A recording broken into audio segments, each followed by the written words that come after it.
السلام عليكم ورحمة الله. النهاردة إن شاء الله هنجاوب على سؤال جالنا في التعليقات أكتر من مرة، وهو خاص بنزول المية أو تسريب مية من الغسالة. المشكلة دي ليها أكتر من سبب، في بعض الأسباب متعلقة بالاستخدام، وأسباب تانية بتبقى خاصة أو متعلقة بمشاكل فنية في الغسالة بتستدعي تدخل فني علشان يصلحها. أول حاجة الحاجات أو الأسباب الخاصة بالاستخدام هي كمية الغسيل اللي بنحطها في الغسالة. يعني بعض الناس للأسف بتحط كمية غسيل كبيرة جدا في الغسالة، وبيبقى الغسيل دي كمية الغسيل دي بتبقى كابسة أو ضغط على الباب بتاع الغسالة بشكل قوي جدا.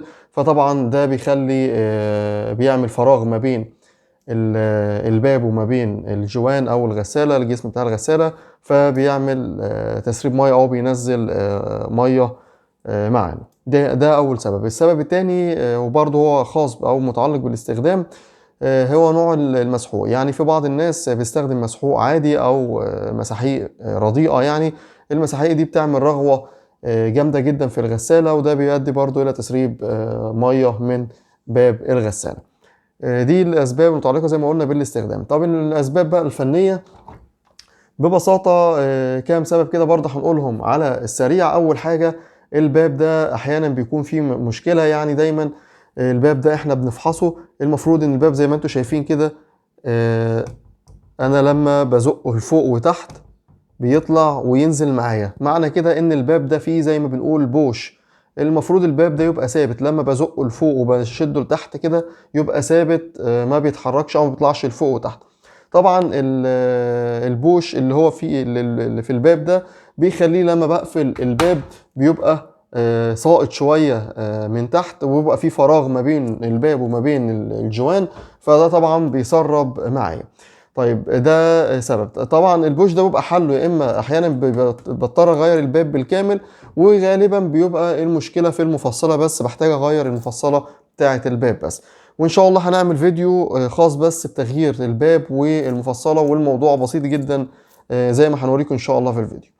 الحاجة التانية اللي ممكن تؤدي إلى نزول مية من الجوان من الخارج، يعني الإطار المعدن اللي هو بيبقى، أو سواء هو معدن أو بلاستيك على حسب، كل غسالة بتيجي بحاجة مختلفة.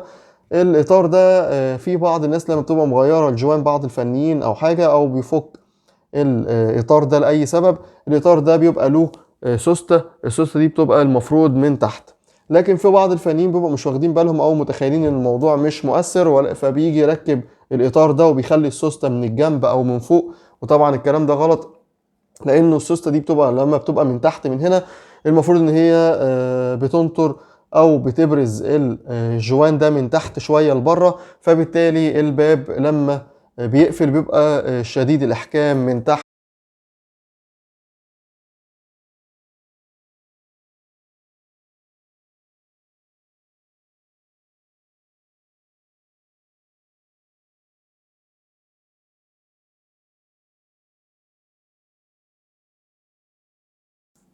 السبب الثالث اللي ممكن يخلي برضو الباب يسرب ميه هو الجوان ده نفسه. يعني احيانا بعض الناس بيبقى متخيله ان الجوان ده لازم يبقى فيه قطع علشان يبقى تالف، ولكن الموضوع مش كده. احيانا بيكون الجوان ده ظاهرا كده سليم، ما فيهوش اي قطع او حاجه، ولكن هو بيبقى تالف. يعني بيبقى المفروض انه بيجي بدرجه ليونه او مرونه معينه، المفروض بيبقى ثابت عليها، ولكن مع العوامل اللي بيتعرض ليها، طبعا الميه السخنه الشديده باستمرار وتعرض الميه اصلا بشكل متكرر، ده بيخلي الجوان او بيأثر على الجوان، وخصوصا في الغسالات اللي هي بتبقى مش ماركات كويسه، فبيبقى الجوان ده جاي اصلا مصنوع من خامات مش كويسه 100% يعني. فمع الوقت بنلاقي ان الجوان ده تعرض انه بينشف زياده عن اللزوم او بيلين زياده عن اللزوم، وفي الحالتين ده برضو بيخليه لما الباب بيقفل عليه مبيبقاش برضو محكم تماما، وبرضه بيسرب. في الحالة دي احنا بنحتاج نغير الجوان او الكاوتش بتاع الباب. طيب دي بالنسبة للحاجات اللي تخلي، او الاسباب اللي تخلي الغسالة تنزل مية من باب الغسالة، تسرب مية من باب الغسالة. طيب بعض الناس بتشتكي ان الغسالة بتنزل مية من تحت، من جسم الغسالة، من تحت. في الحالة دي بيبقى الموضوع برضو له أكتر من احتمال. أحيانا بيكون برضو سبب من ضمن الأسباب هو الكاوتش بتاع الباب أو الجوان ده، بنفحصه كويس أو بنبص في جميع أجزائه من جوه، ممكن نلاقي فيه قطع أو خرم أو حاجة، هو ده اللي بيسرب المية. طبعا لو في قطع، المية بتنزل من الفراغات اللي ما بين الحلة وما بين الجسم بتاع الغسالة وبتنزل على الأرض، ده سبب.